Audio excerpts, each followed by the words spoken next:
Saudara yang saya kasih sekalian, ini belum kita cerita tentang bagaimana zaman Pakatan Harapan kedudukan agama Islam diperlekeh. Kita lihat banyak aset-aset umat Islam, termasuk yang tadi disebut oleh Dr. Zainul Fitri, aset tabung haji diletakkan di bawah jagaan kroni DAP. Ini belum lagi cerita tentang aset-aset lain, aset negara, termasuklah IHH yang telah dijual kepada Maiswi, tuan-tuan. IHH ialah sebuah institusi yang menyediakan perkhidmatan kesihatan nombor 2 terbesar di dunia. Sebelum ini kita pemegang saham terbesar.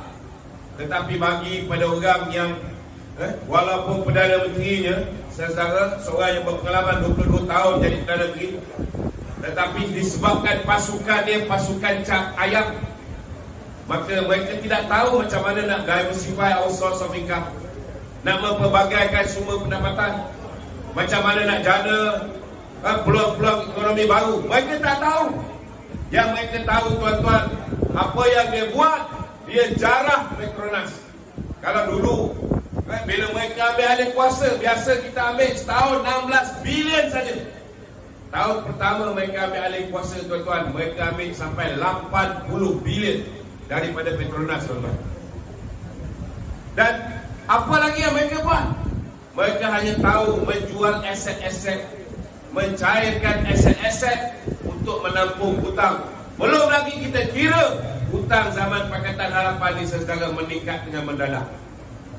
Ditambah pula dengan kerajaan Muhyiddin lagi hancur.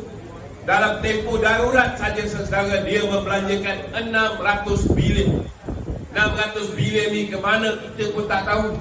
Yang kita tahu, kawan-kawan dia, kroni-kroni dia mendapat direct nego, saudara. Dan hari ini kita boleh lihat kenapa kawan kita daripada PAS begitu setia dengan Muhyiddin Yassin. Hari ini bila mereka buat rombongan bermotosikal, beribu orang, tuan-tuan, turun. Tuan-tuan, saudara, Azmin Ali juga merancang benda yang sama. Dia begitu yakin dia boleh menang kerana dia fikir rakyat di Gombak ini boleh dibeli dengan duit yang mereka sakau ketika mereka menjadi kerajaan, tuan-tuan. Tapi saya nak beritahu, orang Gombak tidak boleh dibeli dengan duit. Betul? Kita ambil kalau dia bagi. Kerana duit yang dia bagi ni, tuan-tuan, kalaupun bukan duit yang dirempak ketika dia menjadi kerajaan di bawah Pakatan Harapan dan Perikatan Nasional, ini mungkin duit saki baki ketika dia menjaga pintu gate Anwar Ibrahim dulu sebagai selesa sulit, sehingga habis dengan alat sulit dia pun terkorban. Tuan-tuan, kenapa kita letak kestabilan dan kemakmuran? Saya nak beritahu tuan-tuan, stabil tak negara bila kita bagi kuasa kepada mereka memerintah 22 bulan? Stabil? Hancur. Bukan setakat agama, bukan setakat kedudukan istimewa orang Melayu, bahasa Malaysia sebagai bahasa persekutuan pun diperkotak-katikkan sampai Lim Guan Eng boleh keluar kenyataan dalam bahasa Cina. Kita lihat Gula Sigaret boleh buat sidang media dalam bahasa Tamil. Sedangkan mengikut perlembagaan urusan rasmi mesti bahasa kebangsaan. Betul tak betul? Tak pernah kita lihat, tuan-tuan, ke bawah duli aku. Baru 2 tahun menjadi yang di-Pertuan Agong. Agong pun lagi. Kita biasa tengok melabur lagi, betul tak? Kita biasa tengok orang yang buka kilang lagi. Takut. Tetapi tuan-tuan, Agong pun akhirnya lagi meninggalkan kerajaan ini, saudara. Itu sebabnya, tuan-tuan, semenjak kita memerintah, tuan-tuan, kita lihat walaupun Datuk Seri Ismail Sabri dia membentuk kerajaan itu adalah kerajaan yang diwarisi oleh Tan Sri Muhyiddin Yassin. Ada setengah-setengah orang kata, saya tak peduli. Saya nak beritahu ada 8 juta pengundi-pengundi baru. Percayalah cakap saya, silap-silap 2 juta tak akan keluar pengundi. Sebab mereka beranggapan siapa pun jadi kerajaan sama saja. Saya nak tanya dengan pakcik-pakcik. Anak muda, anak-anak tuan-tuan mungkin tak tahu siapa jadi kerajaan, sama ke tak sama. Tapi saya nak beritahu, pernah tak 61 tahun Barisan Nasional memerintah? Pernah tak kedudukan hak istimewa orang Melayu diperkotak-katikkan, agama Islam diperlekeh, kedudukan bahasa dipermainkan, kedudukan raja-raja Melayu dipersenda seperti mana yang berlaku zaman PH? Pernah tak pernah tuan-tuan? Tak pernah. Ketegangan kaum pernah berlaku sekali 1969. Itu pun disebabkan pengagihan kekayaan ekonomi telah berlaku secara tidak adil. Maka Allahyarham Tun Razak telah mengilhamkan dasar ekonomi baru untuk merapatkan jurang perbezaan antara masyarakat berbilang kaum ini. Kita tahu ketika itu banyak orang Melayu, orang Bumi Putra jauh ketinggalan berbanding dengan bangsa Tionghoa, tuan-tuan. Begitu juga ada juga orang India yang jauh ketinggalan. Kita buat dasar ekonomi baru untuk bantu semua kaum sesedara.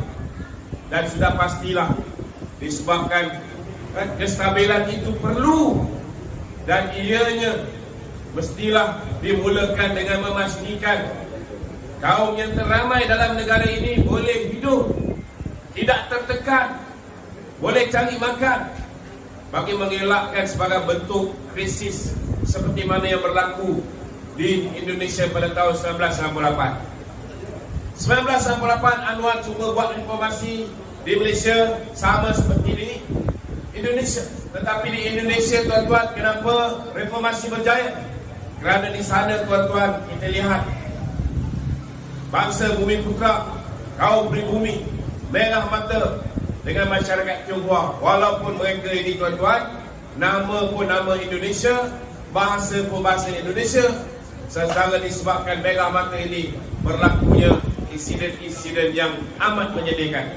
Ada yang dirokok, ada yang dibunuh, ada yang kedai-kedai mereka dibakar. Tetapi ini tidak berlaku di Malaysia. Di Malaysia walaupun simpati terhadap Anwar Ibrahim tinggi, tuan-tuan, tetapi disebabkan rakyat Malaysia walaupun baru berhadapan dengan krisis ekonomi 97-98, kita masih boleh makan, kita masih ada pekerjaan, kita boleh letak makanan di bawah tudung saji anak-anak kita. Itu sebabnya, tuan-tuan, reformasi yang dianjurkan oleh Anwar Ibrahim tidak berjaya di Malaysia. Tak ada orang yang turun untuk bersama dengan Anwar. Yang paling ramai pada 20 September 1998. Itu pun disebabkan pada hari tersebut ada konsert dekat Dataran Merdeka. Memang tak nafikan ramai yang turun pergi ke Masjid Negara. Lepas tu dicampurkan dengan crowd di Dataran Merdeka, maka nampak ramai. Tetapi sebenarnya tak bolehlah, tak sampai 10% apa yang berlaku. Berjuta orang turun ke jalan raya bagi menurunkan Suharto di Indonesia. Saudara, kestabilan itu penting. Itu sebab ramai tak faham kenapa Barisan Nasional kita minta supaya disegerakan pilihan raya. Sebab apa kena segerakan pilihan raya? Sebab bila silap memangkah tahun 2018, kita ada sebuah kerajaan yang tidak stabil. Walaupun Pakatan Harapan dibentuk, dicampur dengan Warisan, mereka mempunyai 126 kursi. 126 kursi ni, saudara, ada lebihan 14 kursi. Sepatutnya stabil. Dan kita tak ada pun mencuri daripada Bersatu untuk join kita. Kita tak ada pun mencuri daripada PKR ke DAP ke PAN ke untuk join kita. Tak ada. Tetapi tidak stabil. Sebab apa tak stabil, tuan-tuan? Sebab mereka menggunakan formula Pakatan Musuh-Musuh Politik. Pakatan Musuh-Musuh Politik. Anwar dan Mahathir ni, dia hidup mati balik pun, tuan-tuan, mereka tetap bermusuhan satu sama lain. Betul tak? Betul. Ini pasti. Mahathir memang akan menghadap Anwar. Dia boleh minta maaf dengan Anwar. Sebab yang penting, tuan-tuan, dia tak nak Najib kembali memerintah. Sebab kalau Najib kembali memerintah, kroni-kroni dia tidak akan terjaga. anak-anak dia tidak akan terbela. Itu je. Dia cerita dia sayang rakyat. Semuanya mengarut, tuan-tuan. Hari ini dia ulang benda yang sama. Dia kata dia bersedia minta maaf. Dia bersedia untuk bersemuka dengan Anwar. Kalau kali ini tuan-tuan Anwar kena kencing lagi sekali, tuan-tuan, saya tak tahu nak cakap apa. Tapi saya harap sangat Mahathir dengan Anwar ni boleh bersama kembali. Sebab senang sikit untuk kita sapu mereka ni ke dalam longkang, tuan-tuan. Lagi bagus. Jangan kita bimbang. Kalau Perikatan Nasional bersama mereka, silakan. Lagi senang kita nak beritahu, tengok kawan kita PAS, kita suruh bersama kita tak nak, tetapi bersama DAP boleh pula. Betul tak? Dan orang Cina akan kembali bersama dengan Barisan Nasional. Sebab mereka sudah pasti tak nak melihat DAP bekerjasama dengan PAS, tuan-tuan. Saudara, itu sebabnya saudara saya nak beritahu, hari ni mereka ni macam apa? Mandi tak basah, tidur tak lena, gundah gulana. Apa juga yang mereka buat, tuan-tuan, tak menjadi. Hari ni, hari semalam baru dia cerita merayu-rayu nak bersama dengan Anwar Ibrahim. Betul tak? Hari ni dia dah cakap, tapi kalau dalam tu ada DAP, kita tak boleh bersama. Maknanya apa? Maknanya dalam GTA tu, tuan-tuan, Ibrahim Ali sudah pastilah takkan bersetuju untuk bersama dengan DAP. Betul tak betul? Jadi percayalah, tuan-tuan, selagi berlakunya 3 penjuru, selagi berlakunya kalau masuk GTA ni jadi 4 penjuru, tuan-tuan, peluang Barisan Nasional nak tawan balik negara ni jauh lebih senang, jauh lebih mudah, insya-Allah. Kita tak perlu bimbang. Saudara, hanya dengan memastikan pilihan raya diadakan segera. Kenapa kita nak buat segera? Kita nak buat kalau boleh bulan 2 tahun 2020. Tetapi nak buat macam mana pada ketika itu COVID baru melanda negara ni.